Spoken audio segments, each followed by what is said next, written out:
Restaurant et une tendance, repartir doggy bag sous le bras. En clair, ramener à la maison le reste de l'assiette.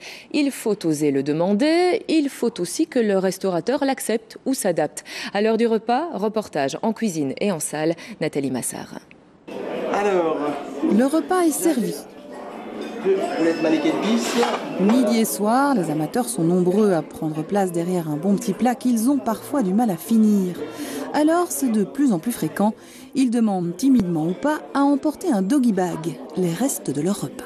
C'est vrai qu'au départ, c'est un peu gênant parce que c'est pas une pratique qu'on a l'habitude de faire. Voilà. Chez Achat, donc je ramasse les restes. Ah, donc c'est pas pour vous? Non, c'est pas pour moi. Non, c'est pas pour moi. C'est vraiment entrer dans les mœurs et les clients sont pas trop gênés. En tout cas, ça dépend du type de restaurant, mais dans un restaurant populaire ou dans des brasseries, ça devient de plus en plus commun. Ouais. Une belle manière sans doute d'éviter de gaspiller. Un tiers, en effet, de la nourriture jetée dans les restaurants provient des restes de repas des clients. Mais pas évident pourtant pour les restaurateurs de suivre. Les produits d'emballage sont très chers.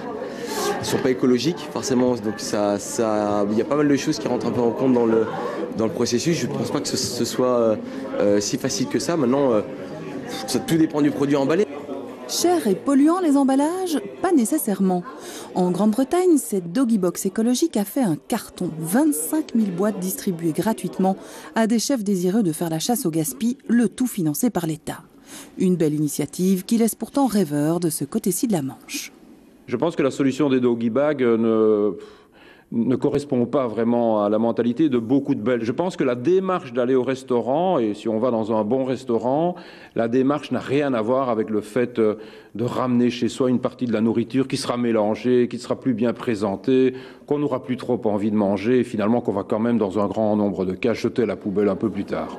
Du coup, les chefs s'adaptent, cherchent d'autres solutions. Je crois que ça passe avant toute chose par une bonne gestion.